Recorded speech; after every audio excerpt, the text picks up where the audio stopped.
I'm trying to go get something to eat. Oh, you are? Yeah. You want to go? I'm good, man. I just ate, but right. whatever you need, we got. We're cool with Big facts. I'm with you. I'm with you, brother. I'm with you. All right. First of all, I appreciate you extending your hand to me. Well, you know, we go back a long ways. 20 years. We go back a long ways, and I watch your come up. That's right. And that shit been very intriguing to me to watch how you came up. Well, thank you. It's different from how I came up. we will get into it. And I'm going to do this. Ladies and gentlemen, people of the universe, I bring to you Birdman, a.k.a. Baby. Real talk. Number one stunner. That's right. Number one stunner. I live and I die by that. And I watch you come up, brother. Like, just like you watch mine. I think we really came up around the same time. Ah, you got me by a good couple of years. Yeah, come about a couple of years. But I still watch you be a wild, crazy guy that, you know, that came up, and we was managed to come together, and you came to New Orleans, and I thought that was a great episode, just meeting each other, because I was a fan. I'm still as a fan, and just being a part of watching you come up and being a fan, that was intriguing when you came to New Orleans, because I remember when you was in the studio and you rapped. You understand? It was me, Wayne. That was Lil Wayne. You heard me? Before we really blew. So that's what made me say, like, your come up was around when I would come up, because we still was in the come up stage when we met. Wait, can you guys explain, like, what happened? Okay, what are you talking about? We met in, I want to say it was 2004.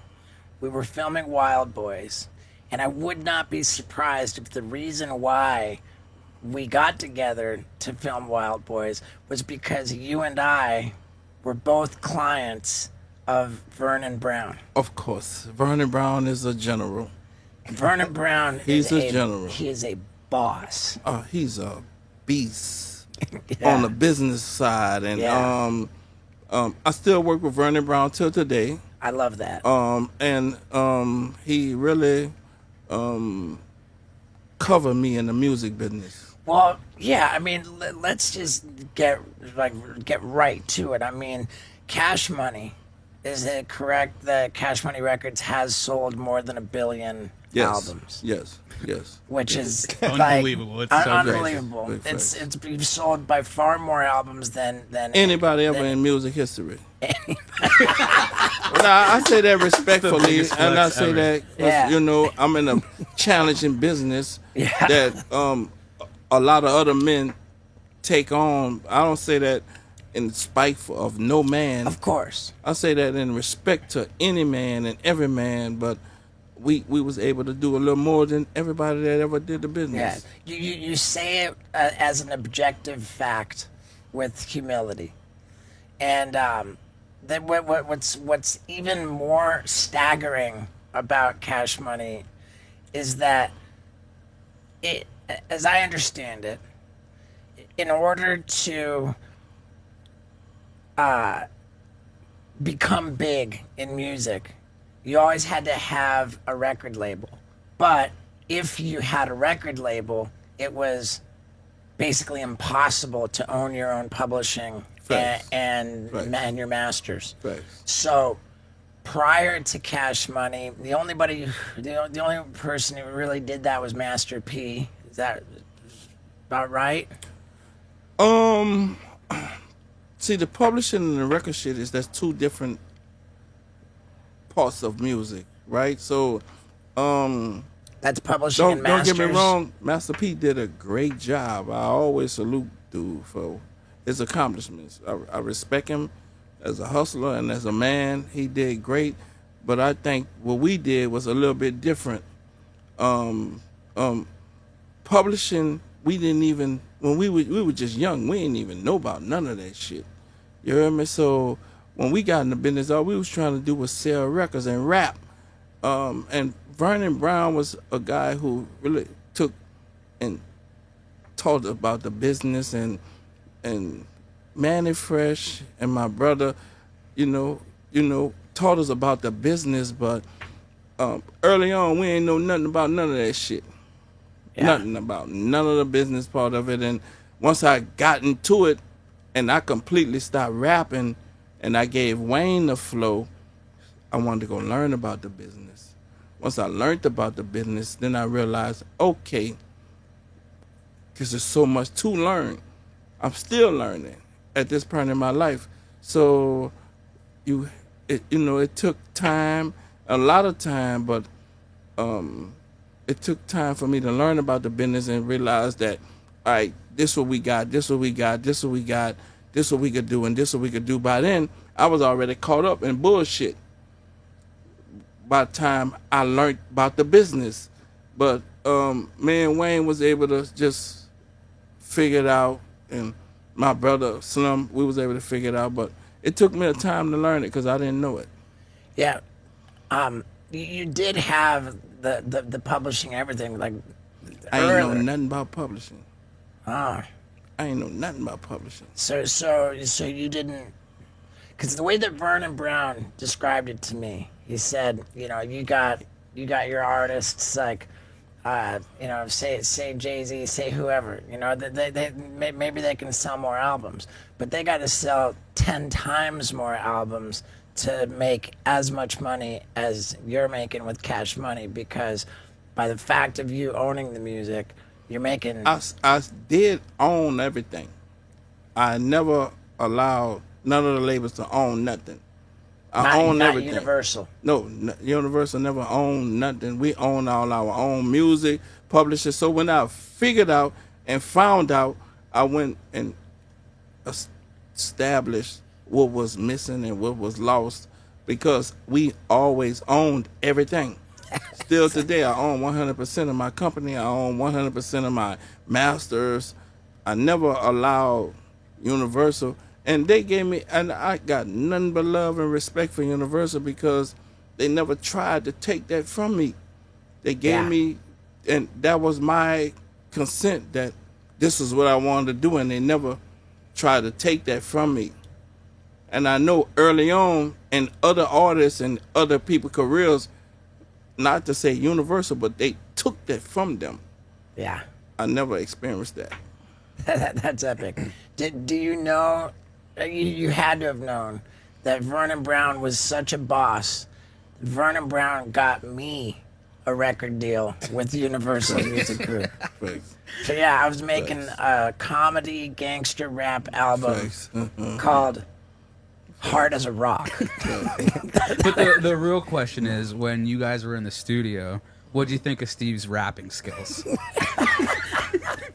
Top 5. Really though, honestly, I didn't even think about it. I thought he was just having fun. Yeah. Yeah. I swear to God, I didn't think that he was really trying to be a rapper. Mm-hmm. Yeah. I thought he was just having fun. Yeah. And him having fun, I was going to have fun with him. But I never thought that he was trying to be a rapper. Mm-hmm. Yeah. I just thought he was just having fun. Love it. When you're first starting out, like you're on the come up and you're getting into the music world, how did you get such a good deal? Like being so new, how do you not get screwed going into that? Because a lot of people do. Because you own 100% of everything, and that seems like it's rare. I just felt like I didn't feel like that. I lost so much to gain a little. I wasn't gonna let the labels take from me what I already lost. I lost my mama, my daddy, my brother, my sister. I lost so much to gain a little. So to me, either we gonna play ball my way or fuck it, because I was that confident about my success. I was super confident that we was gonna be successful. I believed in Wayne. I believe in Nicki. I believe in Drake. I believe in BG. I believed in Fresh. I believed in myself. So I believed in Juvenile for sure. I believed in what we had. So I was abundance to feel like we'll lose, and this is what we gonna do, and we gonna win. And that was my whole take on it. I ain't take no shorts about it, and I believed in it, and I didn't give a fuck who didn't. I think also the answer to that would be that you, from the beginning, were your own label. You were an independent label. That's you a were fact. your own, so That's a you fact. weren't. You didn't have a relationship with some big label to try I to started take my it in. label at 16. Yeah, you were your own deal. I was 16 years old when I started Cash Money Yeah, Records. so you made your own rules. You sold your Yeah, own so records. right. Nobody So- was in a position to take anything from Nah, you. facts. So, Yeah. to me, I wasn't allowing none of that. Like, you know, I had a hard upbringing, so none of that shit mattered. None of that shit meant nothing to me. I was 16 years old when I started my label, so this is what we doing. I had to put it in my mind and my heart. This is what we gonna do. We Yeah. gonna get out the ghetto on music, and that's what we did. Yeah, and because you did it by yourself with no help for anybody else, then when you go into Universal, you've got the leverage Facts. to keep your publishing, to keep your... Hey, but when I went to them, I ain't even know about publishing and all that. I ain't know about none of that. I went to them with, it was an attorney called, Theo. I think, not Theo, whatever his name was. I just was like, I ain't trying to give up nothing. Because I felt like I lost everything already, blood. Yeah, I lost my family. Nothing can repay me for what I already lost. yeah, I lost my mama, my daddy, my brother, my sister. I've been in boys' homes. I was in Canada.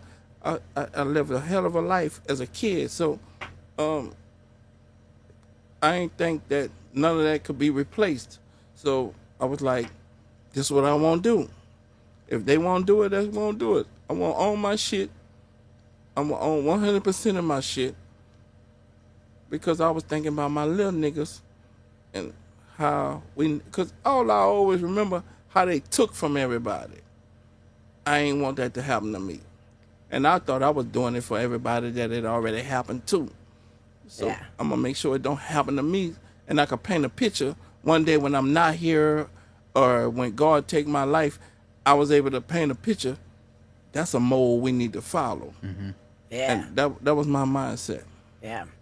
Scott here, he told me about something that Andrew Carnegie said. He said the first third of your life is for making mistakes.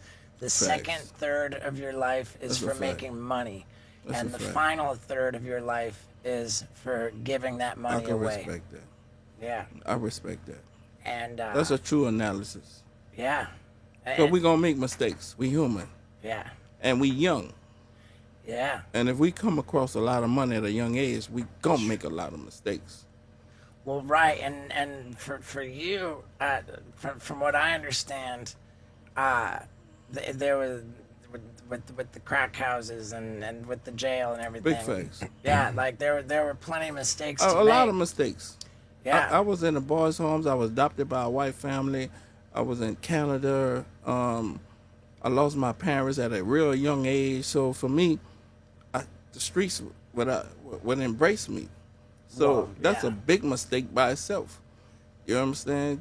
But being a part of that lifestyle and then coming about that lifestyle knowing that this ain't the lifestyle that I want to be in. So I got to choose a better lifestyle for myself and what I'm going to do to embrace these youngsters that's following me because I always was a leader. So I had to make choices. Right. From what I can tell, you had a hard enough time and made enough mistakes, and went to jail. That because of all that hardship and because of that time in jail, Jail made me That- better. It made me smarter. yeah, you came out of jail and then you said, okay, now I'm gonna take this record label so seriously, and I'm not gonna mess around with any crime, no drugs, no nothing. Nothing's gonna jeopardize my label. Nothing. Facts. I'm not gonna risk my and if it weren't for everything that you had gone through, maybe you wouldn't have taken the music so seriously. Oh, of course. I think my my tribes and my hardship made me a better person, bro. Yeah. That was any human. Like, did I want that? Fuck no. But did I need that? Maybe. Yeah. It made me a better person. Yeah. It made me see life different. All right, because I was just young. I was young in the trenches. But I seen what that could bring to me if I wasn't smarter. And if I wasn't being a businessman or trying to be a businessman, and it made me change my life. Yeah. When you became like the cash money guy and you're taking it so seriously, but you've got artists that are just in war and the projects and with all the heroin and all that, like it's got to be tricky. Like how many times you got to say to your artist like BG, like, hey man, like you got to cool it down, like you know, you got to like try and keep these guys that are at war, the hot boys. It's like, hey man, let's not be let's not be killers in the war and the projects. Let's turn it into a group, the hot boys. Yeah. But the reality of it, the original hot boys was real killers. Yes, you heard me. Yeah. So when I named them the hot boys, my whole thing was to change their life. Yeah. And I think I did that. Because they was just rapping. They wasn't like the original hot boys. Yeah. In no kind of way. They were just young guys that I say, we're going to name y'all the hot boys. And they wasn't living like they was living. Because them boys was really living like that. It's You scary. heard me, Five? No, they was scary. They was real dark.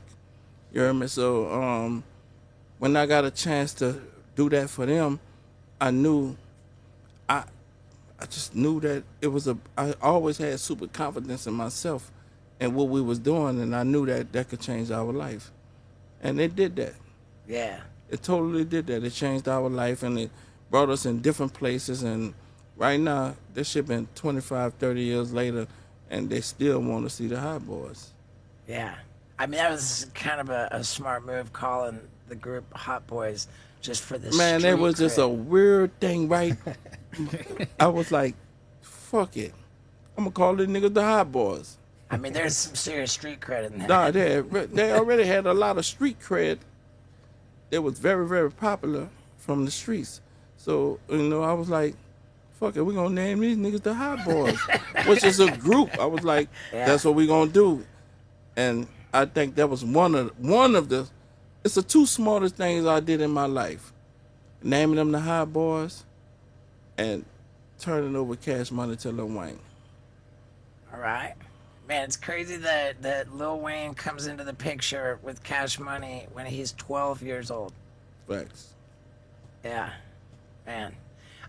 Speaking of like going through hard times and becoming a better person, I really, really want to make contact with Vernon Brown, because when I was on that thing with I'm going to make the comedy gangster rap, like I was in a bad place with drugs. Facts. I remember that. Yeah, I remember I that. got in a real bad place, and I made a lot of a big mess. I acted like a fool in a big way. Fortunately, I'm almost 16 years clean and sober. Oh, you did great, brother. Well, thank you. Great, You haven't talked to him since? I saw him. Nah, I haven't talked. I don't know if he talked to Running, but I ain't talked to him since. Yeah. Because last time I saw him, he was in New Orleans. Wild boy. Yeah. Yeah. Wild Yeah. boy. I did see Vernon Brown at the Dancing with the Stars set, like just very quickly, but he's one person who. Damn, you 16 years? Almost 16 years. And How you did it?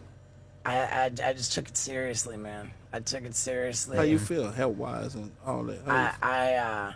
No liquor, no nothing. You don't do nothing. No liquor, no nothing, no weed, no nothing. Like You're doing great, brother. I appreciate that. Congratulations, brother. I appreciate that. And I just we got to clean up our past. We got to clean up our side of the street. We got to make things right as much as we can.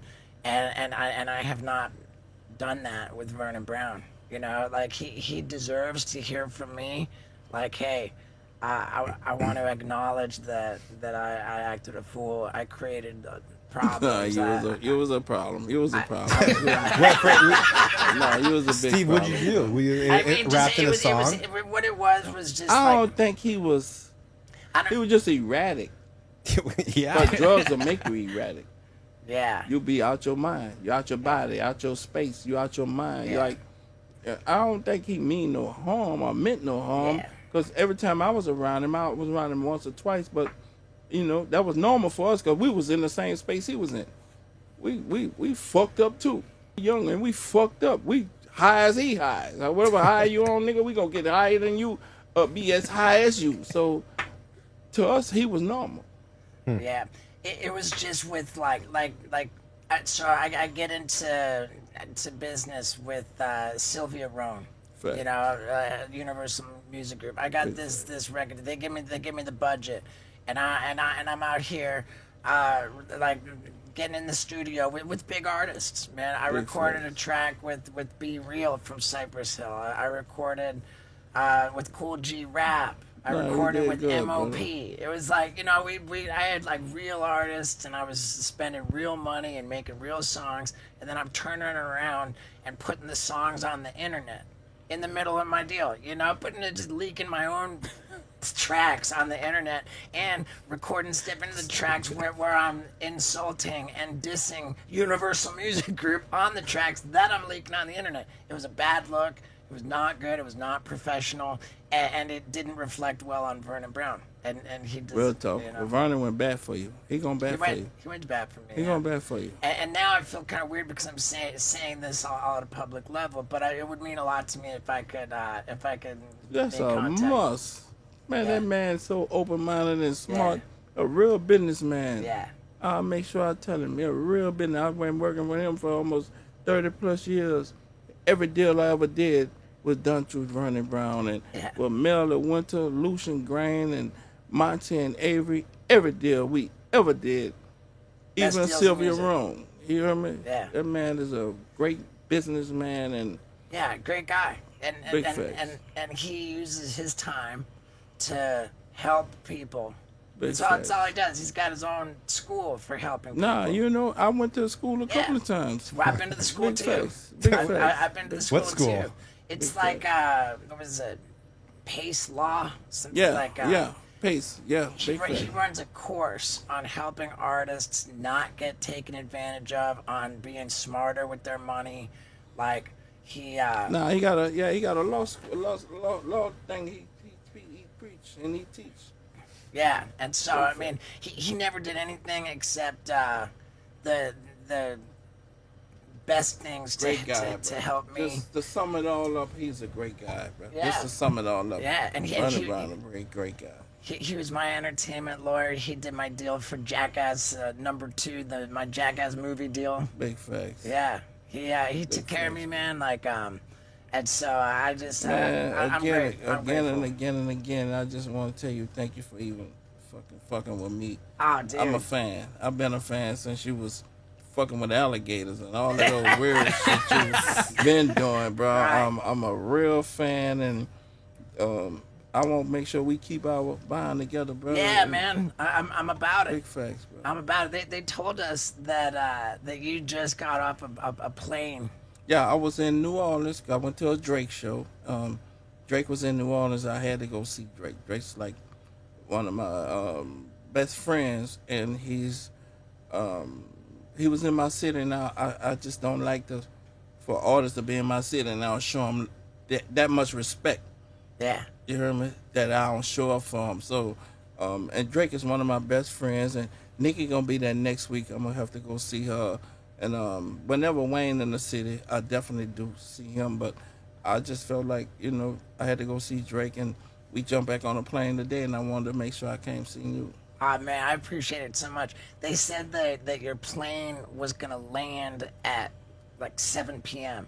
And I'm thinking, what kind of private jet has a schedule like that? You're not flying out. Big Like, facts. you're not getting on an airplane for American Airlines or Delta. Oh no, we PJ. I ain't been on a regular plane in 30 years. I ain't been on a regular plane, and I say that with respect. Of You hear me? course. I just been blessed to do how I Yeah. want to do and live how I want to live, but I just wanted to get back.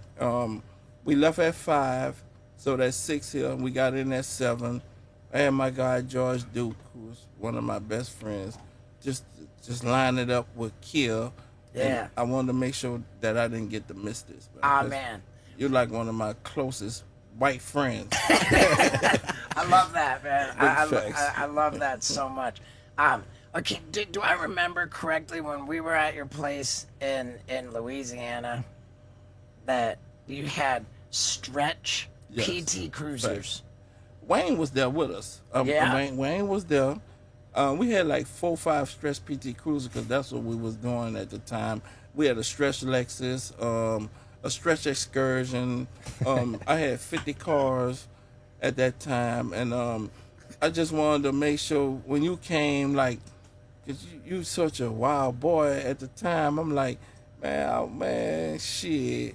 I know my life and your life. We was already on the same level. You heard me? So I just wanted to just show you love, bro. I just wanted to show you love, bro. I appreciate that, man.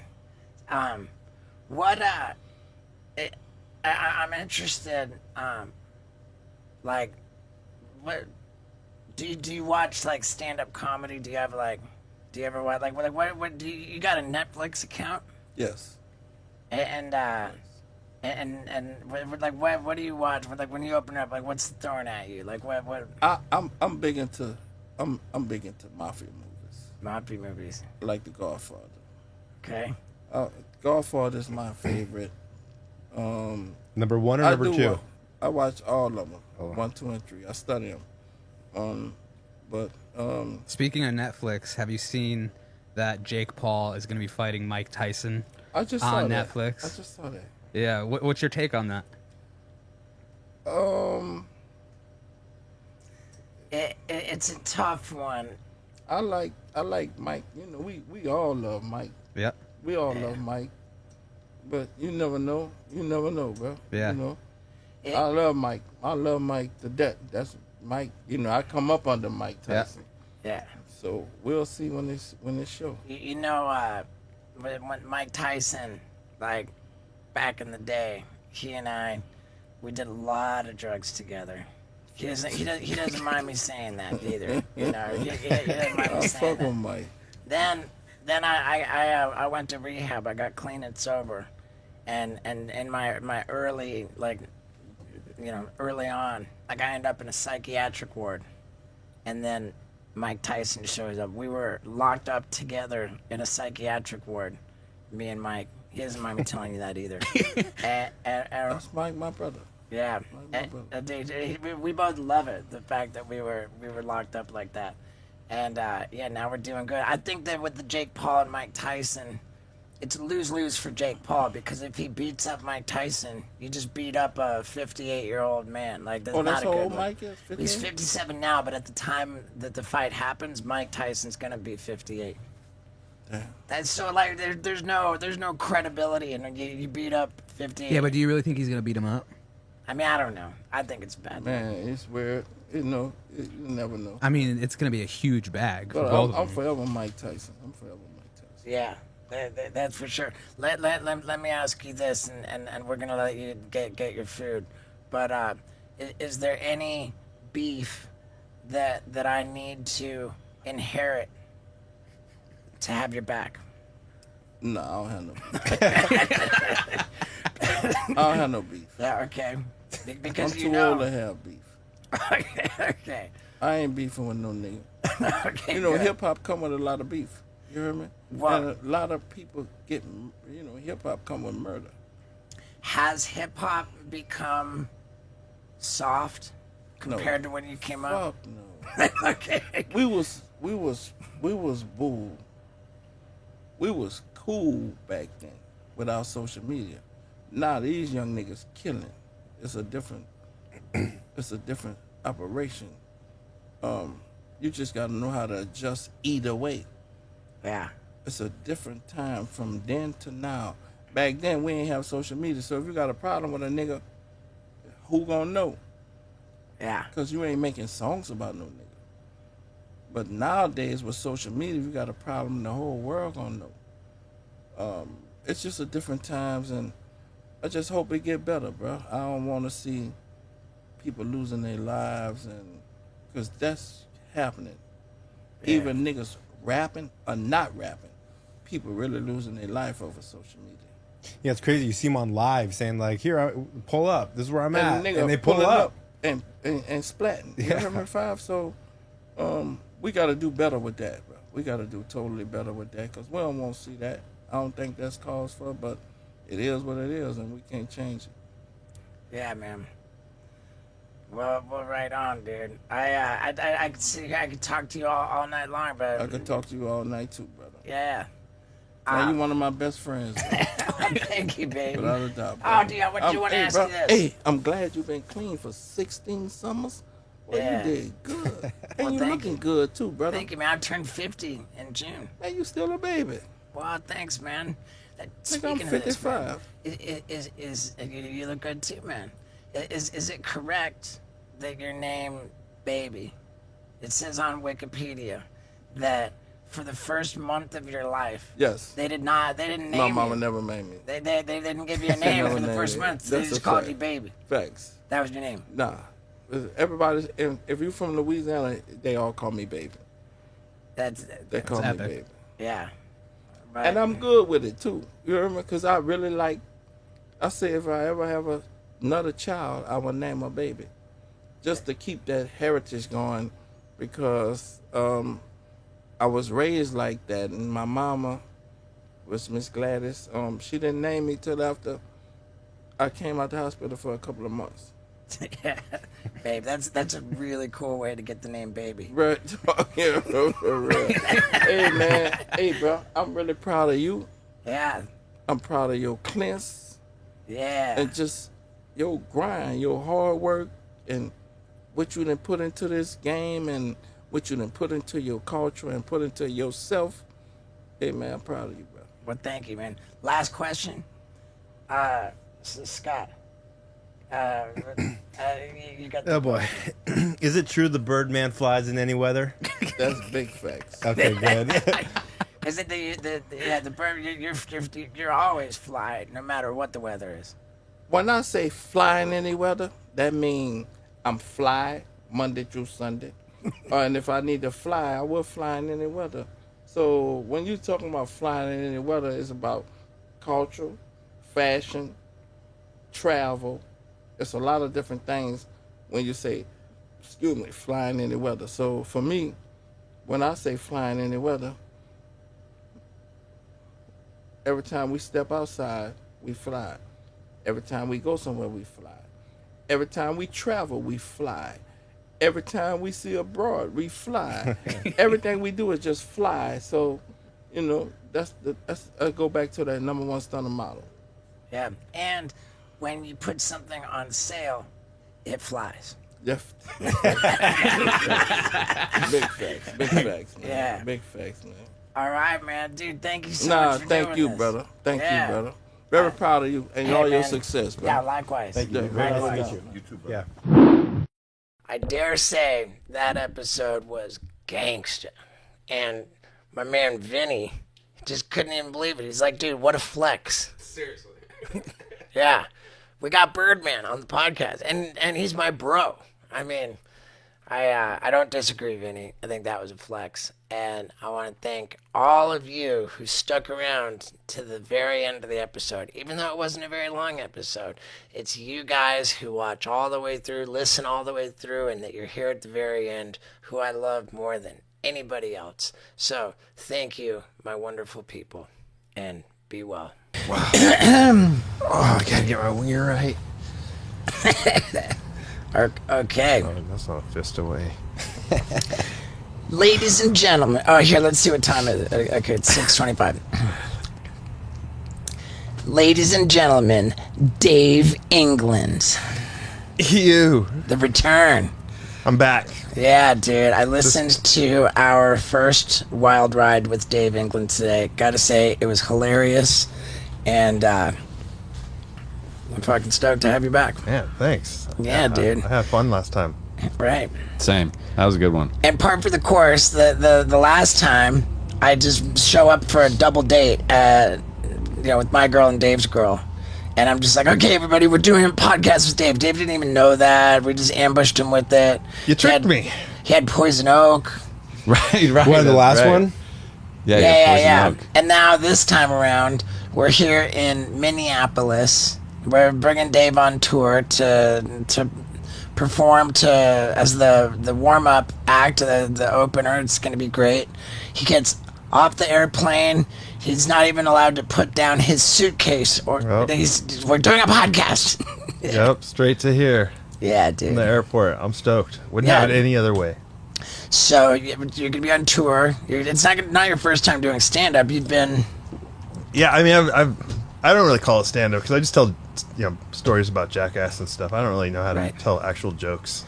But you told me that you've gone out of your way to develop new material. You've been practicing at open mics. Yes. Yep. And it's current material. Oh yeah, it might be some of the materials a story that's from the past, but I haven't told it. Right. Okay. Doing stand up yet. You talk about getting your dick ripped off or almost ripped off. Yeah. That was With their gnarly. dick You're referring to thing? 4.5? Yeah. Just one of the things I want to talk about out there is just how crazy it is to have my dick all over Netflix. It's just super weird. It's like you're not supposed to get your dick out at all in public, but there's close-ups of my dick that anyone can just click on and watch on Netflix now. Right. Because I think of it as we were all wearing like G-string underwear, but to show the damage that your dick sustained, it came you out of actually that. pull it out. It was out, and it was really like if you had a big screen TV, it'd be about this big. Right. Well, would you call that a blood blister? What you had? Like all my veins just turned black and got like balls of black, I guess stopped up blood or something. It looked bad. It looked like something was gonna burst or my dick would never work again. And it was fine. I mean, it hurt for a while, but it was fine. Was it your dick too that got pulled? But fortunately or not fortunately for me, the weight of the brick. And for anybody who didn't see Jackass 4.5, considering how well it performed, I think everybody did. Yeah, everyone's seen it. But this was the first thing we filmed for Jackass Forever. When we went into production, the very first day of principal production, the first bit we filmed. Yeah, first thing in the morning, 9 a.m. was like an ode to the movie Old School, where they're standing on a building and tie bricks to their wieners. And they're like, we're going to do it for real life. We're going to do it for real. Like, okay, man, here we go. But it was funny, too, because not everybody... Some people's ropes were long enough that it would hit the ground. 2 strings were too short. I didn't even look obvious. until you pointed out. I didn't even know that it was that obvious. I didn't. You said, "Oh, hey, I wonder who it is," and I looked down like, "Oh man!" Before that, I didn't even really pay enough attention. I can't remember that well, but I think it was really fairly obvious. Yeah, in the video it is when I watched it now. I wonder why they didn't just make everybody's string too short. Why save 2 people? Good point.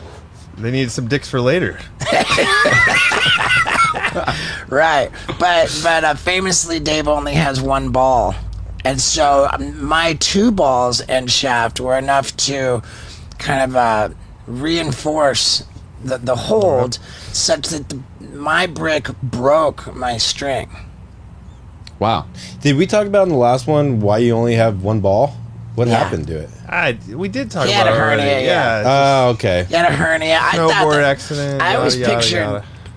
I always had the idea that the snowboard sliced your nutsack and your ball fell out, but in fact, Yeah, it didn't happen. It's on like a mountain that. somewhere right now. Yeah, it's just rolling down the mountain and turned into a snowball and got bigger and bigger. Yeah. Took out a whole family. It used to start family, and it's taking them out now. Yeah, wow. Yeah, I mean, how did Danger not lose a testicle on that? I don't know, man. I pogo really stick? didn't want to do that. We couldn't talk about it last time because the movie hadn't come out. But I feel bad about what I did.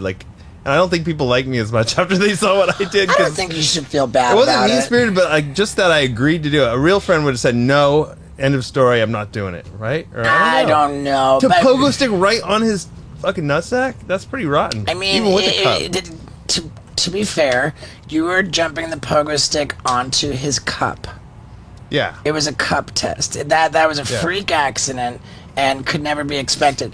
But with that said, I mean, I don't want to be disparaging of Jackass, but I gotta say that I feel a little weird about the whole Danger Aaron Cup test because I read a review. It was like, this is like dark peer pressure, like gone, like really. But he chose to do that. That was his idea. Like he brought that to the table. They weren't like, Aaron, you're doing this. He asked to do that. Could I ask how many times did each one bit take? Like the hockey player got it right away, or no? He got him the mask first. It's pretty much just like it played out. It was like the one that was disturbing was bowling, because it, like over and over. Nope, you got to do it again. Like, and that ended up in 4.5, the bowling. Yeah, he got nailed with that bowling ball so many times. Yeah, the softball too. The softball was. It sounded just so gross when it would hit him in the thigh or the stomach. It would just like the meaty sound of it. It just sounded like it would break his bone or something, but he was still going. You know what? I just think that there's just like a weird kind. Like, number one, Jackass Forever was like pretty. We all acknowledge dick heavy. Like trauma to testicles and penises was like pretty overdone.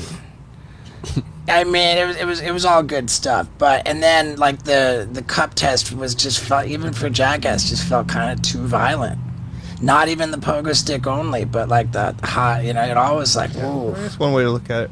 I mean, yeah. I mean, it got Aaron some of the best footage. I mean, I know Aaron's stoked. Yeah, I know in hindsight, Aaron's super stoked, because arguably he was like not super like recognizable, and now he really, I think, probably is. I told him while we were filming, I was like, dude, Danger, you waited till the 4th movie to become a star. How long has he had the mohawk? Like a good 15 years? Yeah, I don't know. Wow, so long. Can I ask about the Silence of the Lambs bit? How long were you in that room for? I don't know, it seemed like 20 minutes to a half hour, maybe. It seemed like, or do you? I don't know for sure, but that's what it seemed like. And it was like it was pretty fucking scary, right? It was like really bad, yeah. The most traumatizing thing. I mean, you couldn't see anything, like your hand in front of your face or what. Like, you might as well not have eyes for one thing, and that's scary. And then just like the not knowing what, like how far are these gonna, these guys are kind of dumb to our bosses. Sometimes they'll take it too far, and they don't know. I'm like, I'm trusting them now to do something really bad to me that I can't see. Right? You didn't believe that there's actually a rattlesnake? No, I knew for a fact that was bullshit. There's no way they're gonna risk us trampling the fucking snake. That's what like, he accidentally fucking stomped his head in. Yeah, you're not. Yeah, Preston was saying that too. He's like, I knew it wasn't gonna be the snake, but it's like. But it wasn't gonna be something good. It was gonna be, hit you with a cream pie in the face. Right. Was that the worst bit you've ever been a part of? It was traumatizing and scary as fuck. And I mean, I guess so. How soon into filming did that bit happen? Pretty early, dude. That was the first week. Yeah, that was the first week of filming. That was the end of the week. That was the last thing. I remember driving down the highway with all the windows rolled down after that, going, "Woo! I'm out of there." We did a week of filming, and wow, because I felt so alive and so free after that. I think this was in 4.5, but after that bit, and you're like, "Is it over?" Like, like the paranoia of like, we're done though, right? Like, the fact that happened so early, did that make like every day on set was like a little tense? Like, oh shit. I don't know. I try not to think about it that way. In hindsight, I'm like, I guess I was pretty like gripped a lot of times, but I tried to just relax and meet every day as just like, okay, it's gonna be not that bad. Mm-hmm. I remember the end of Jackass 3 being where like tension, like that, the final like couple weeks, it was just like it was so much. And that was your first sober one too, so you were really on edge. Right, looking over your shoulder, it was just like, but like I was super laid back on the 4th one, like. Oh, what am I going to get in the way of getting footage? Right, exactly. The worst day I had, nothing even happened to me. It was the same day we did it. Yeah, the same day I pogo sticked his nuts. In the morning, Jeff Tremaine's like, we're going to have this, like, the worst stinging insect sting you in the lips today. I'm like, okay. And then, like, the whole day I thought that up until 5 p.m. I'm like, when are we going to do that? It's almost the end. He's like, oh, I didn't tell you that they couldn't find the bug.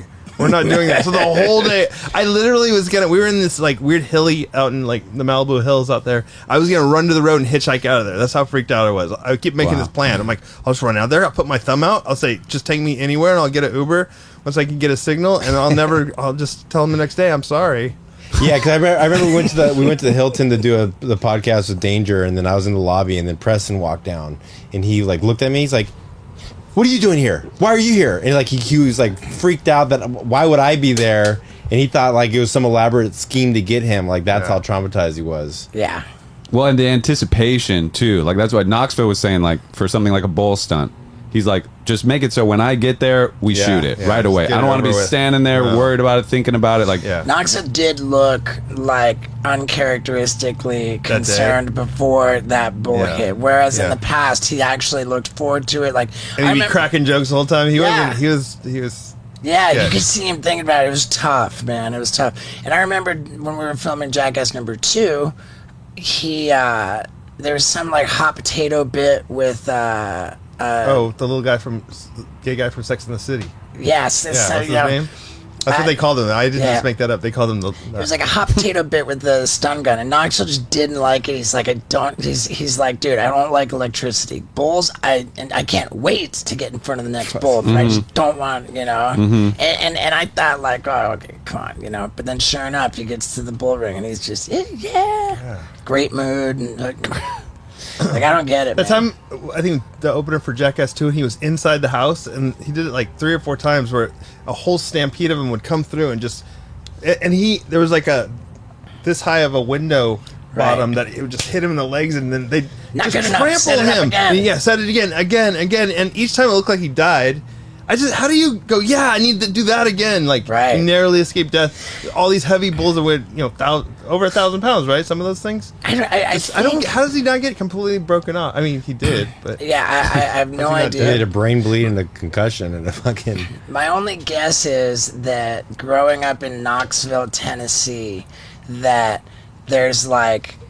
rodeo is a thing, and like the definition of like manliness is riding bulls, being in the ring with bulls, and so to Knoxville, that's like the highest standard of manliness, and so like he just put so much equity, like so much value in that, and that's what he wants. Like that's his highest goal. It's also great footage, whereas like electrocution, it's always like you don't even hear, like you have to put in a sound effect for the people to know that it even happened. Like it's less of a visual. So I get also why to not, like, what's the point of the electrocution? It sucks and it's not great footage. You said before that you were heartbroken that that you didn't take a shit in the last 2. I've taken shits in every. I've taken 3 shits in 3 #1 movies. I blew my line. I've taken 2. I'm blowing it. I hope I don't do this on stage. Okay. I've taken 3 #2s in 3 #1 movies. Okay. So to have this next movie where I just didn't do it at all. I mean, I had that toilet geyser thing, and I was trying every time, but man, with that thing flying up there, it was hard. Dude, how gnarly was that? I had black and blue thighs, behind my thighs, but it's pretty intense. Like there's nothing... and then, like you really had to protect your junk because it was just like that. You sit on a clear plexiglass thing, and that thing just kicked so hard. It was pneumatic pressure. It wasn't the water so much. They had like air pressure, and Tremaine just kept saying, up the pressure. But by the end, it was blowing me sky high. So you were sitting on a plexiglass seat. Yeah, it's clear. And so like it was actually so the water wasn't hitting me. It was actually hitting the water, and the air would just force up against this plate that was on a small chain, so it wouldn't follow me up. Also, so they were afraid it would follow me up and then hit me on the head, because really heavy, or hit someone else in the head. It looked so good. Thanks. But yeah, we practiced it one day for I don't know, maybe 10 times and got it dialed. Then on the day, I think we did it 8 times. Wow. Yeah, the reactions were so great. Like for what I was saying, I was sounding critical of the movie. Let's also be clear that it was a critical darling. Ain't that crazy? Like I know what? Yeah, no. At first I'm like, what's a critical darling? The yeah, first it was 3... though. They loved it, and they never loved our other movies at all. The first I hated 3 movies got shit on, fucking rotten, whatever, and we just took that in our stride. We were like, well, yeah, of course the critics don't love it. Yeah. This time around, like 87% fresh. I know. I caught me off guard. The movie that the world needed. Yeah. What do you think is the reason for that? Well, there was COVID. That people wanted to just forget about all the problems and laugh. Yeah. And then also just the longevity of our friendships and everything, and just to see that we've been doing this for so many years that it stokes people out, I think. Yeah. Was there any bits that you backed out of in the new one? I can't think of any. I don't think so. Is there any? Do you regret backing out of that bit where they shot the bullets at you and the? Oh, not in this movie. You mean No, the number 2. Yeah. We talked about place that was at sketchy length. as hell. Those people, I think they got busted for like meth or something. Finally, I hope I'm not talking shit about something that didn't happen, but I'm pretty sure those people are shady. They have weapons. They're gonna come after me now. What am I doing? No. God damn it. I don't know what you're talking about. Yeah, so we're I good. just made it up. Anyway, so yeah, well, we had to do it was like this riot control thing. It was like they put we it in talked about that on the last podcast. Blam, blast. I do not regret backing out of that. Yeah, you made that. Even very Ryan clear. Dunn came up to me. He's like, "You're smart. That sucked." And Bam cried. And Yeah, you said Bam it was cried. And they all cry-worthy. said they told us it wouldn't break the skin, and they were all just bleeding like out of everywhere after that. Yeah. Fuck. Did you not even write any shitting bits for the new movie? Yeah, I did. I wrote one that I really want to have a swing with the toilet seat, and then you know that trick you do on a swing where you swing as high as you can, then you do a flip out of it. Mm-hmm. And at the height of my flip, I was going to shit upside down. That's epic. Yeah, and it's simple, you know. And you think that we could? Oh yeah, we'll just shoot that real quick. It won't take very much, but they never did it. I wrote some other ones too. That was the one I really wanted though. But yeah, I wrote some and just didn't happen. I mean, I don't know. we had so few filming days for this one compared to any of the other ones. It was like 30 days of filming all told. And no travel. All Yeah. in and around LA only. So there are a lot of ideas that didn't happen. Yeah, seriously. Right, especially ones that you were like planning to do. Was there a trip that was planned, like international? No, they were trip? never gonna. They were never going to travel Even for this before one, right? COVID? That's I don't because know. of COVID. He had few But days. I'm saying, like, even when you're writing the movie before COVID hit, there was no like, and then we'll fly to India Jeff for a always while. told me, So he now- said, if you guys want to go somewhere, write enough ideas that are good to make us want to take you there. Yeah. So I would Jeff's always try. always said that. Yeah, I've always tried, you know, I want to go somewhere. I'm like, Yeah. I want to write a bunch of New Zealand ideas. You know, but That was it? That's just the one swing shit idea? no, I had a bunch of ideas, but I'm not just going to blurt them all out here for everybody. okay. I feel like that one's a goner now. But yeah, I I, do it all wrote the some, time. and I don't know if they just didn't want to shit in this movie. They got press and shit in the movie. Yeah. Accidentally. Man, that stunk. I was like 100 yards away. I was so far away. I'm like, what is that smell? Like, oh, like, and they're like, Preston shit his pants. I was nowhere near it. I could smell it. Wow. Somebody said, God, Preston had been so bummed about like that happening. I'm like, what? About No. getting that epic gold footage. Yeah, I'm like, dude, like he was about to do some dirty dancing thing where like he could get hurt, and Right. like, and he didn't have to get hurt. He got the footage. Like he's stoked. For sure. It's a hilarious part of the movie. Yeah, But you think he was about to get hurt? I mean, whatever. Like if it like it. I bet Wee Man was Yeah, I was thinking relieved, more right? Because Wee Man was I able don't to think catch he was him. like got out of any pain. I think Right. He just. And we were nowhere near any place to clean up though either. That's another problem. I don't know how he got that all cleaned up, but Yeah. So there being less filming days, did you guys feel pressure or like a different kind of pressure during this movie? I mean, when you're filming a movie, we're trying to get footage, we're trying to do this, but like, did you feel like, oh fuck, I don't know, did it feel like more pressure knowing that you had less days to get it all? I don't even think that we were aware that there were less days. It was just kind of after the fact, like, wow, we're done, you know, like, and I think that pretty much everything we did worked, you know, to some degree. I mean, 4.5 is a badass for a 0.5. Yeah. You know. Yeah, I loved it. I love that it was kind of like, because they're not always like documentary style like that, right? It was different than most of the 0.5s. To a degree, but this one had like more of a story to tell, you Yeah. know, like about coming out after coming back 10 years later, like Right. with the COVID, like Yeah. it lends itself to having a narrative. yeah. I liked it. How'd you like your bit with the eagle taking off your eyebrows? Did you like how that came out on camera? It's so hard to not react on a phantom camera, like with my eyes. Oh, right? closed, Yeah. You know, Phantom like, camera, you're like, I'm not going to flinch or anything. I but know just you could try so hard to Yeah. not flinch, but that really. beyond your control. But then after it pulls away, you're like, yeah, Yeah, it was, that was it was epic. so funny. In real life, it was so rad too. It was just so cartoonish. And looking back on the podcast, that's why you had the bandana on. All Right. those videos, Yeah. you know, people are always like, "Why is this guy wearing a bandana?" It's because like, I was right in the middle of filming, and then you had that little bandana. you look Right. like Jeff. What was his name? Jeff Love? Jeff Love, the guy from Tiger Yeah. King? Yeah, we kept calling you Jeff Love. Yeah, it's Steve Lowe. Yeah. Okay, Jeff Lowe. Is that his name? I don't know. Yeah. Yeah, dude. So, what have you been up to since the movie came out? I just been kind of just surfing and hanging out. And I just live in a little town there. Just not a real go-getter like you. Man, it's great. Like, it's crazy to me to think that, like, with with the whole moment of like a movie coming out, like you want to like just scramble to take advantage of the I want opportunities. to, but that would cut into like my weed smoking time. Just can't pencil it in. What about like making content? Because I said it on the last one, I'll say it again, I feel that you are the most creative guy. I love your fucking mind, your Thanks, ideas, man. like the whole thing, and I think it's such just a tragedy for the world at large that you're not cranking out content on a YouTube channel. Yeah, I don't know. Just the whole thing seems like a lot of work for I don't know what. I don't even understand. It's a lot of work, Yeah. man. That's for sure. But I think that if anybody's suited to just have like dope ass content, I've been Alright, pushing I'll for do it. Pontius to do it, and Yeah, I mean, you have to like start with build up your whole thing. Like, but here's like the thing, dude. wow. I've been going for like the last decade building Yeah. up my thing. And so then if you and I make a video together and at the end of the video, I'm like, Dave's got a channel, click here, watch Yeah. his video and subscribe to his channel.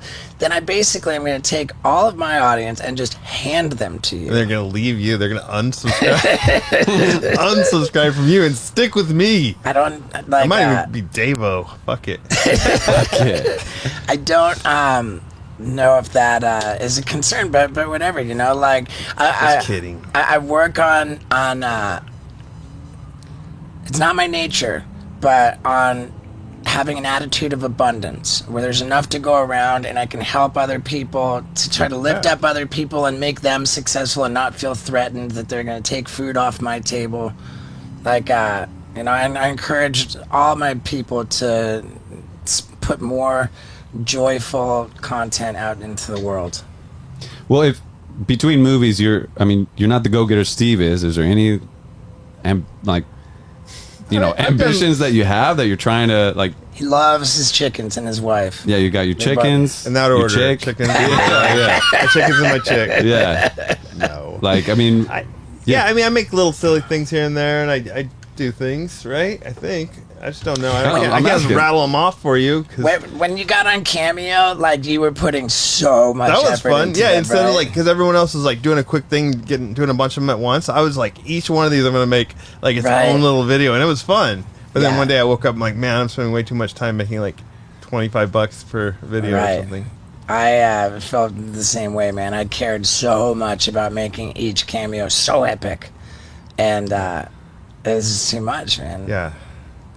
I'm gonna cop up an idea right here All right. that I probably shouldn't, and maybe we can do this together. But Knoxville did the cameo where he was trying to trick me into Oh yeah, saying and you put it as like Dave and Jason and Dave. Jason, Dave, and the boys. Yeah, that makes it sound like I was involved there. Oh, I dude, didn't do shit. I dude. wouldn't. I wouldn't have minded in the slightest. My only, my only thought on all that is that he didn't get me that good. I mean, granted, I quit before they could really ramp it up. Dude, I remember we were in Philly and you came out to the car in the morning and you were so bummed on this guy that gave you 3-star reviews.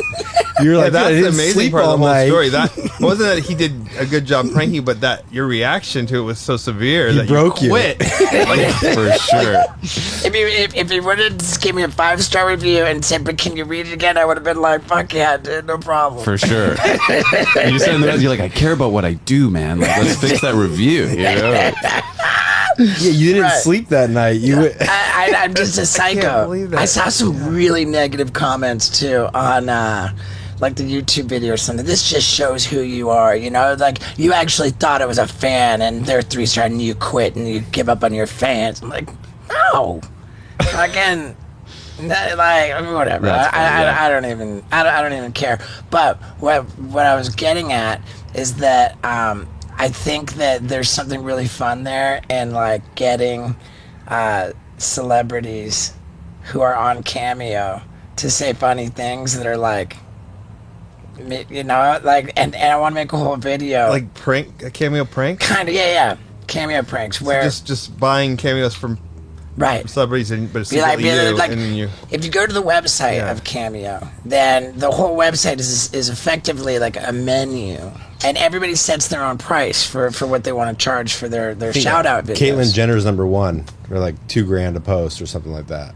There's got to be higher than that. But so we one time we were on a road trip and I was going through Cameo and just saying the names of the people, and then it was like a Price is Right. You know, everybody guesses how much they charge, which was a really fun game to play. And then now I think after the Knoxville video, to go through all the roster on the Cameo website and just come up with different ideas. Like for this person, it'd be really funny to get them to say so and so. Like the one idea I had was like, I know that the guy Chris Hansen from To Catch a Predator is on there. Like if you could just have him say like, "It takes one to know one." You know. Yeah, you could just carefully orchestrate it to where anyone say what you want, and then put them all together, and you make like some crazy videos. Or right. And is there no protection against that? I don't know. I think you're allowed to repost I think the whole cameos. point. I think the whole point is that you're making videos, you can put them on your social media.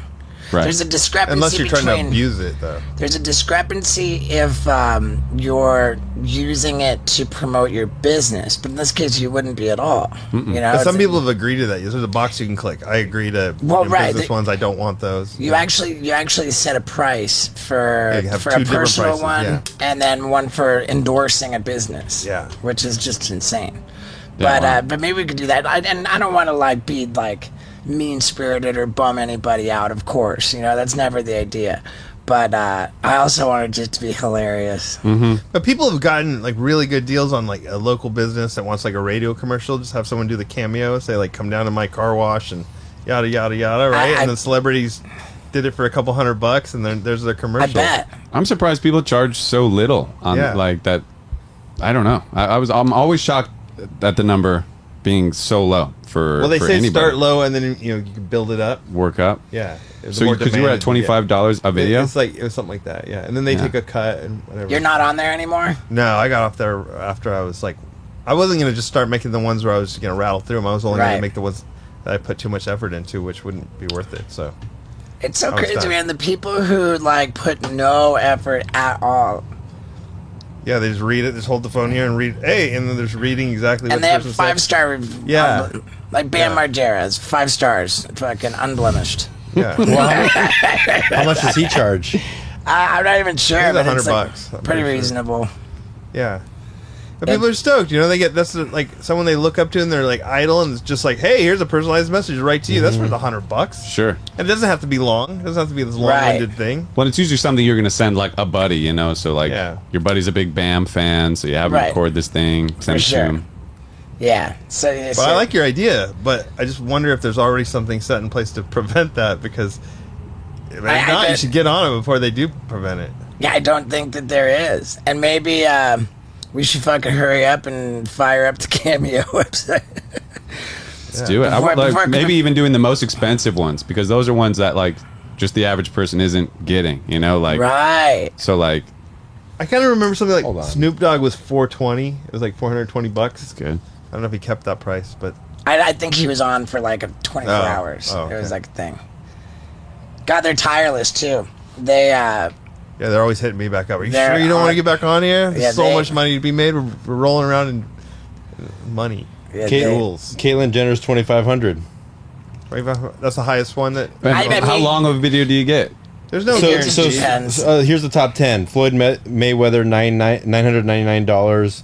Barbara Corcoran, $999. Oh, she's from Shark Tank? Yeah, Shark Tank. Louis Anderson, 1,000. Tony Allen, 1,000. Louis Anderson's passed away. Yeah. He's still doing cameos? Angela Simmons, 1,000. Did you guys watch Baskets? Oh, man. Yes. Oh, He's so good in Zach Baskets. Galifianakis and Louis Anderson and who else? A bunch of awesome people are in that. It's really good. Yeah. Louis Anderson was like stole the show. In I that. know. He was Mrs. Buckets. Yeah. He's got that show had like its dark moments too that were so well done. Like there was like that Easter brunch or whatever, and Louis Anderson was heavy. Yeah, it was. Yeah, you gotta dude. watch that. Yeah. So, how many chickens do you have?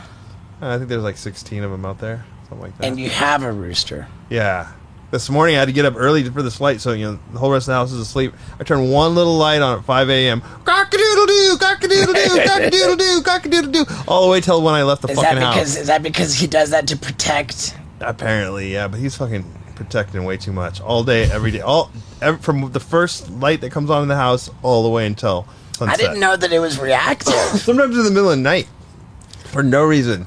Well, I mean, evidently there is a reason. Yeah, it's but reacting to something. Yeah. Don't they usually do it when the sun comes up? Like maybe they thought it was the That's what I sun. thought. No, but yeah, that and then everything else too. Just everything. So if you sneak up on it in the middle of the day, You don't have to sneak up on it, but if I mock him, if I do a cock-a-doodle-doo, he'll go, oh yeah, and then he'll do his, oh, yeah. And people generally don't want to have roosters because they make so much noise. So they'll kill all the male chickens, but keep all the female chickens. And if you do that and you don't have a rooster, isn't it cruel? I mean, they protect the flock, and it's like, dude, he just plows all those other chickens all day long. Oh, yeah. And it's rough too. Like, it sounds like something's attacking the chickens. I'm like, oh, it's just Doug the it's rooster. their protector. He's a real polygamist. Yeah, living the dream. Doug is his Yeah, name? he really is. Yeah, yeah. Isn't he like huge? Or no, you got those huge bunnies. He's pretty big. Yeah, he's still big, but he's pretty big too. Yeah, But well, we have you got a giant- gigantic turtle. That one's fake, but you know why I got that? Because I'm like, a regular tortoise barely does anything. I'll just get a fake one. It's like just as good. It's the same. Yeah, I gotta feed it. I don't have to make salads all the time for it. Yeah. That's smart. Kids can ride it and shit and just sit there. And, You have like a giant bunny though, right? Two It's like- giant bunnies, giant Flemish Yeah. bunnies. Yeah, right. and They're my it- wife. like, I wouldn't. It looks like it's. I'm afraid of the bunnies. Their legs are they'll kick you. They can rip your gut open. They're horrible. Ugh. Man. They're nice, Kangaroo. but if they wanted to be mean, it could be real bad.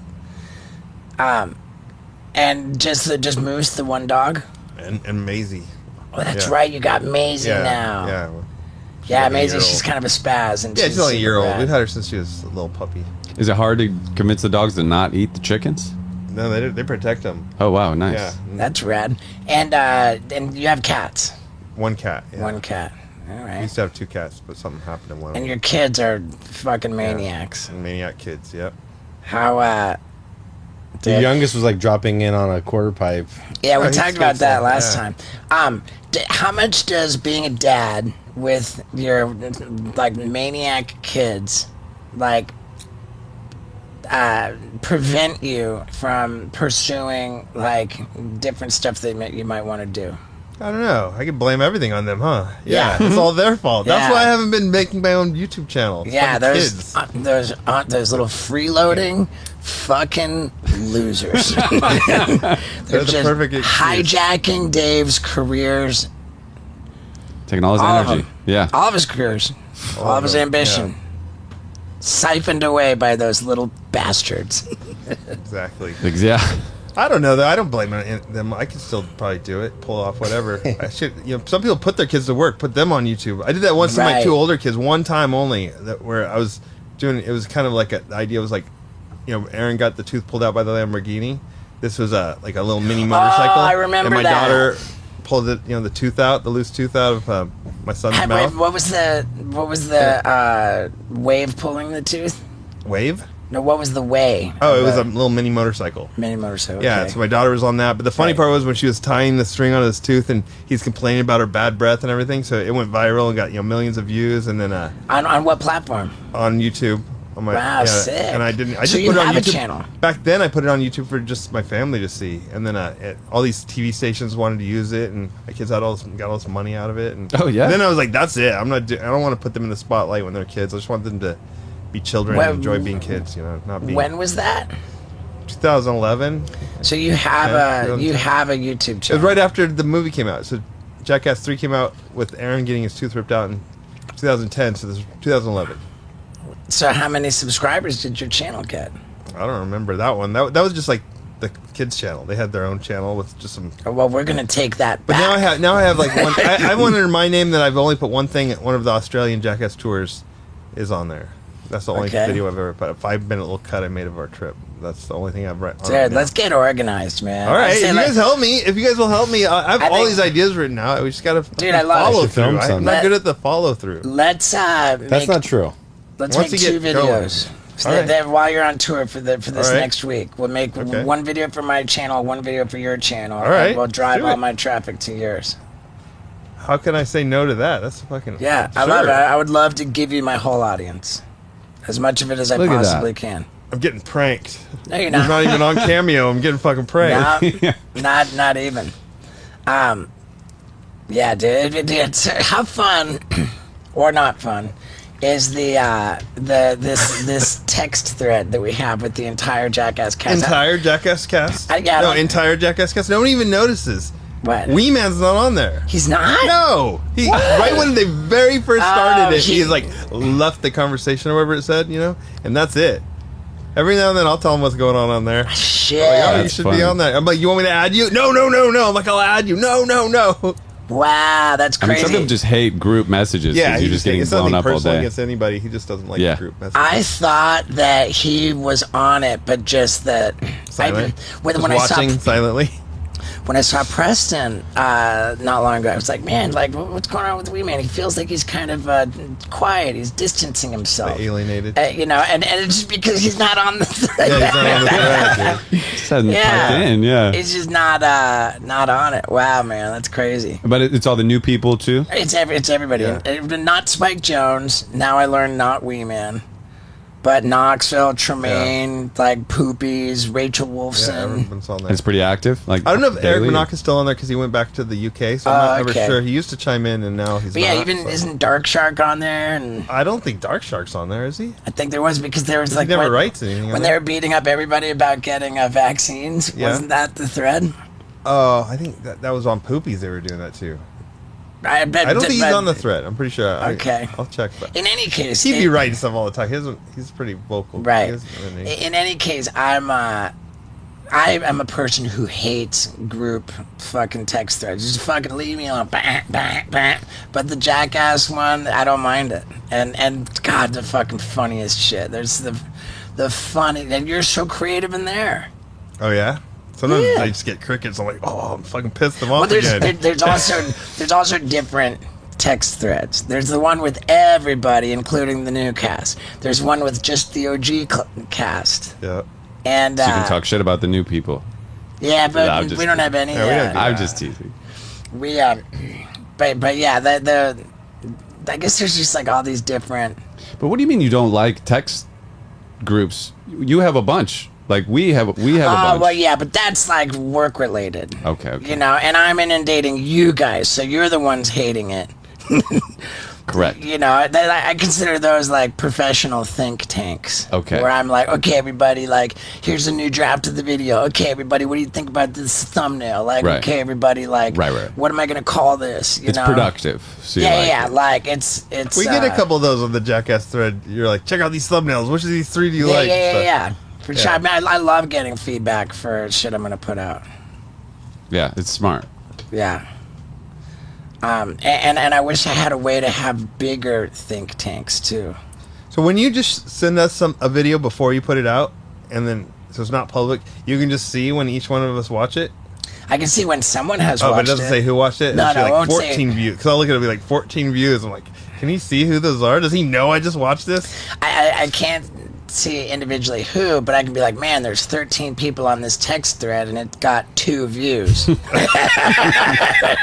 Nobody gives a fuck about my shit. There's 10 thumbs ups and 2 views. We gotta find 10 minutes to sit down and watch it. Right, of course. And I'm never butthurt about that. Yeah. That's perfectly fine. But just social media and stuff, I'm always not sure what people can see if I look at someone's profile. I'm like, do they know that? If I look at their message, do they know that? You have to tiptoe around and you're like, Right. Is there a way? I just want to creep around here. Sure. Yeah, or if you're looking deep in someone's Instagram, you're so careful not to like a photo. It's like you're defusing a bomb. Because if you like a photo that's 4 years old, you're gonna look like a rush, psycho. That feeling you get? Yeah. I'm so careful if I'm going back. Yeah. It's creepy. It's fucking fantastic, dude. So where have you been practicing your new material? I don't really call surfing practicing. I just go surf. No. Oh, I went down to L.A. It's like an hour, 15-minute drive from my house. Rachel Wolfson and her boyfriend Matt, they're avid stand-up comedians. Oh, big time. So I brought them over. They know the whole scene there, and they took me to this place, and it was like, described to me, it's like a gym for people that do stand-up. Sure. So it's just the other people doing stand-up, looking at their notes, barely listening to you. You're like, are you even What's listening? it called? It's called an open mic. Yeah, No, the name one of the was spot. called Flashback. Oh, okay. I think it had two names. Flashback was the name of the actual shop, and then the stand-up mic thing, the open mic had another name. Anyways, though, it was just like 12 people there or something, Sure. and I just practiced kind of like some ideas of what I might do at the warm-up for your show. It's good, man. Like, I told one radio station that you're going to be there just because they asked. Like, are there going to be any other people? And I was like, man, I'm not really, like, fucking... Should I have not written that yesterday? God, dude, say I'm like, wait, was it supposed to be a surprise or a secret? I don't mind a bit. I don't mind a it's bit. too And late. we could, like, promote it, and still when you walk out on stage, it's going to be a surprise. You know? It's going to be rad. Are you nervous at all? I mean, not right now at this second, but I'm sure I will be right before I walk out on the stage. But you know what I just always remember is that, you know, they're usually, they're definitely steveo fans, but most of them seem to be Jackass fans too. Sure. I mean, of course. It's, So it's it one kind of and goes the hand same. in hand. So It's one and the same. I couldn't imagine walking out if I wasn't on Jackass and the people were just like, there's some dude. I'd be like, oh, they're not going to want to listen to me. Paul does it at fucking every night. So see, you know, A lot of people know who that's you way are braver. from the podcast and stuff. But initially, Some people do, yeah. But it's like, it's still easier than like just going up at the Comedy Store and be like, here's another comic. And if that was me, like that would be scarier to That me. would Opening be. for Steve is like, no matter how good or bad my set goes, at the end I'm going to say, so you guys excited for Steve? Oh, and then, you know, it's Exactly, like, right? It's like so a- it's pretty yeah, easy. so Yeah, you were telling me a funny story on the way here about Acapulco. When I took the Valium before going on stage. Yeah, did we talk about that in the last podcast? That we did not talk about. Oh my god! Fresh Yeah, so it story. was like, you know, you'd bring different people along on the Steve-O Yeah, tour. the Don't Try This at Home tour. Yeah, I think what was it, 2003, 2004, in somewhere my around new there. book, Yeah. in my new book, I talk about back then about how I was such a fucking raging asshole and fucking just difficult to go like that. You quit the Don't Try This at Home tour, and then we had to replace you with a fucking like 12-foot long king cobra. I didn't only quit. I convinced Preston to quit. I took him with me too. Remember? Not- But this is what happened though. Okay, so it was going pretty good. We went to a bunch of different shows, just me and Preston Lacey and you and like Nick Dunlap and stuff, or Dunlap, whatever his name was. And then so we went to Cancun, went pretty well, and then the next night was Acapulco, and then we're in the back room, and you're like, hey, you guys need to kind of carry the show tonight. We're like, ha ha ha. No, you really do. We're like, why? I took a bunch of Valium, man. Valium or Xanax or something like that. And he was all out of it, and then you went up there, and you first you said, we're in Acapulco, and you're like, hello, Cancun. And then they all started throwing bottles at us. And like, they're not even they're just vacationing You there. know what? I don't think that I had the foresight to say that you guys needed to carry the show You because did, I remember, and then I thought you were joking. We're like, ha. I mean, whatever. I remember like that was the only show out of all of them. Maybe there were two. When I was on PCP was one. But just where the crowd was just booing, like, this is bullshit, this is bullshit. And mind you, the show itself was boo-worthy at all times, you know? Yeah, but this night, you just got out there, and you said, hello, Cancun. They didn't like that because we're in Acapulco. Right. And beer like, bottles were with them. I swear there was 8,000 people there. It was just like a sea of people. It was gnarly. And then you just did this 10-minute long, I think it's called a diatribe, about your dad. Like, these college kids did not want to hear that shit at all. What's and a that diatribe? Diatribe is like a go monologue. on and on and like droning. Just about your dad? Just how for like rad- 10 minutes. I can't remember. He can't remember. He was so out of it, and then like it was just hell for us. And then so later that night, I'm like, let's go. Let's just like go. And so we were in Acapulco. We got a flight to Mexico City, and then Mexico City airport's huge. Who do we see? Steve-O and then the rest of the crew, they're like, there they are! And I start running. And Preston can't outrun him, so I just ditched Preston. And I don't know, I think he's still, you guys tried to convince him to come back, and he still didn't come either. But this must have been like the final straw. Yeah, I was. Or was it just this I don't one know. show that you're like, forget it? He got us booed, so we're I We'd out of already here? been to like 5 or 6 of them. I was already kind of burnt out, and I was like, oh, okay, that's a good I reason think to it leave. like the way I remember it, I was just kind of a insufferable fucking asshole, and like it was just enough. Like You're still pretty funny though. I remember you guys bought that taxi cab. Remember that? But I thought you were gonna say you're still pretty much of an asshole. You're still pretty insufferable. No, I remember being entertained. Like you're doing funny shit the whole time, and like we bought a taxi cab, and I forget. I don't know that we ever even filmed anything with it. We brought the King Cobra. Like we had like King Cobra putt. We just fucking had him on the putt course. We would fucking we brought this King Cobra with David Weathers. And we were in like no seats, standing room, nightclubs. Everybody's packed up against the stage. And we're fucking releasing a 12-foot long king cobra that's not in any way devenomized. It has its fangs. It can kill a fucking elephant. And like David Weathers is gonna kiss the fucking thing on the head, where there's all kinds of opportunity for the snake to fucking bite David Weathers or whatever. Anything can happen. Anything happens to David Weathers, nobody else is even remotely fucking qualified or able to wrangle this fucking thing. And it's loose, and it was the most reckless fucking thing. We night after night, we just fucking released the King Cobra on fucking stage in these fucking tiny little nightclubs. Jeez. You have footage of that? Yeah. For sure. Yeah. and it would just go back and forth on the stage. It was crazy, full mayhem. I remember this one show though in London. Did I tell this story at the last podcast? There was. Where the ladder, you're like, what do you want to do? I'm like, I don't know. I'm like, there was a ladder. Yeah, there was like a ladder. I'm like, I'll climb to the top of the ladder and put a little cup, and I'll shit into the cup. And you're like, okay, go for it. And I go out there, do it, lands perfectly in the cup. I'm like, yeah. And right when I'm like putting my arms up to celebrate, Ryan Dunn knocked the ladder out from under me, and I went wham, and landed in, like right on my arm, so hard to the ground, and splattered the shit everywhere. I bet we have footage of that too. Another time I remember you were puking on the stage, and I was like running across the stage, and I slipped into your puke and hit my head right in the puke, like not on my head, covered in puke. Do you remember what city that was? No, it was somewhere down south. I think Pensacola is my guess. I've definitely seen the footage of you on the ladder taking a shit. That's a fun video. I don't know. Did you only do it one time? Okay. Yeah, it was in London. Yeah, in London. At what was it? Was it called the Odeon or? I feel like there's like Peabody or like some kind of a. Nah, Peabody was in Ohio, but whatever. Yeah, dude. Dude, coming up with releasing the King Cobra on stage and Dave England. Fucking, I mean, that tour looks nuts. The fact that nobody died, a miracle. That you guys didn't get sued while Dunn is like choking kids out on stage, and like people are getting kicked in the balls, like people are beating themselves up. Right, it was fucking gnarly. It was a gnarly tour. It's some of the crazy shit. Everything that it lacked in like thoughtfulness and organization. No organization. You know, like it made up for it in just sheer reckless insanity. For sure. Yeah. Which is what people want. I mean, the audiences are always stoked, I guess, except for in Acapulco. Yeah. Yeah. Now it's like the even more reckless insanity, but that's like carefully organized and videotaped and presented on the screen. Yeah. And the rest is actually thoughtful. And in any case, it's getting kind of fucking hot in here. I say we fucking wrap it up, dude. Dude, Mike Tyson said this to me. He said, I was on his podcast. He said, there's millions of people watching. What do you want to say to them?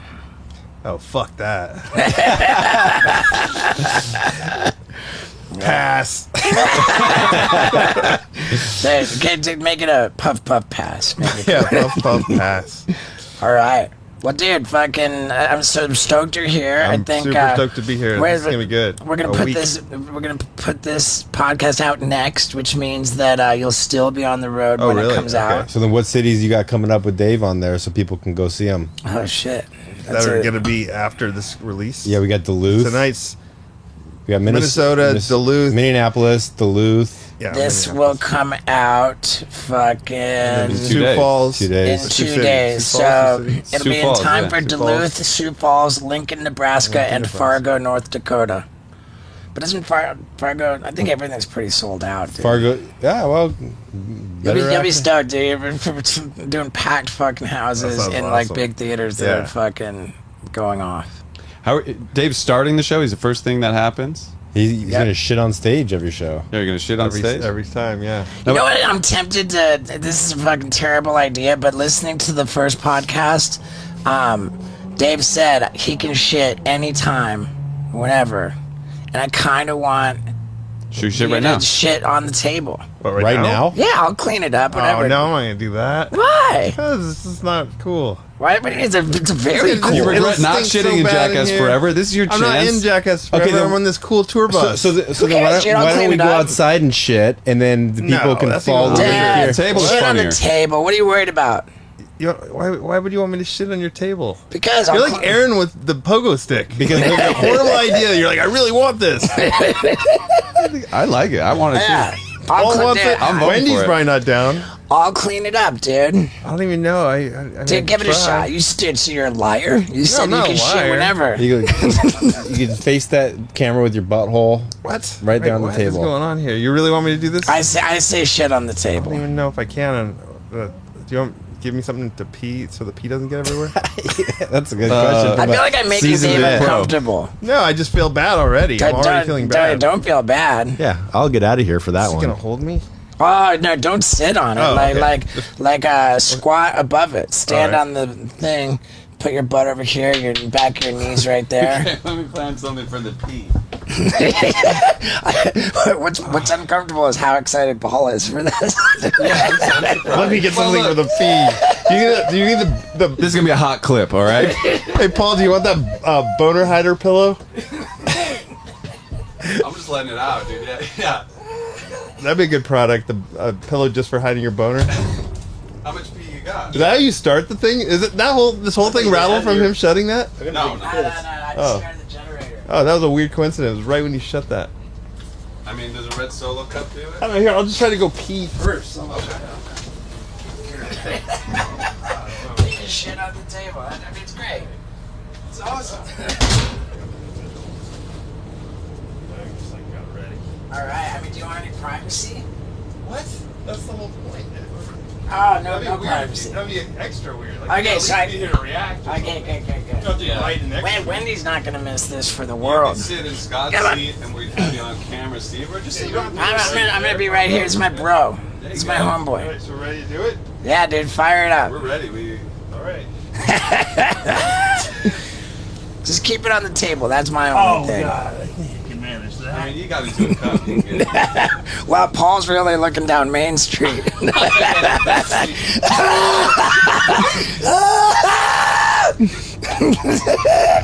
Dude, oh, okay.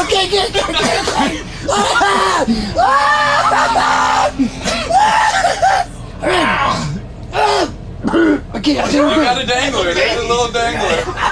It's a baby shit. I didn't really have to go. Okay, you got it. You shook it. Look how little it is. Yeah, it's just a little guy. It's like a little, Look at that. like a terrier shit. It's a cute little shit. I can't believe you, dude.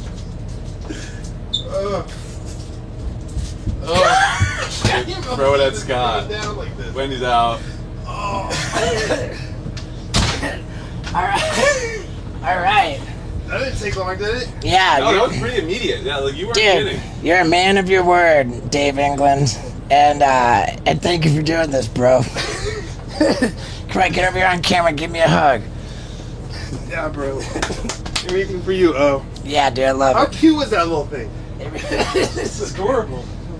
Dude, I love Dave England. I genuinely love him like a brother, man. And here we are at the skate park where I'm just getting beat up trying this trick. It's gnarly. So I'm gonna pull it right fucking now. Okay? You know what? You film it.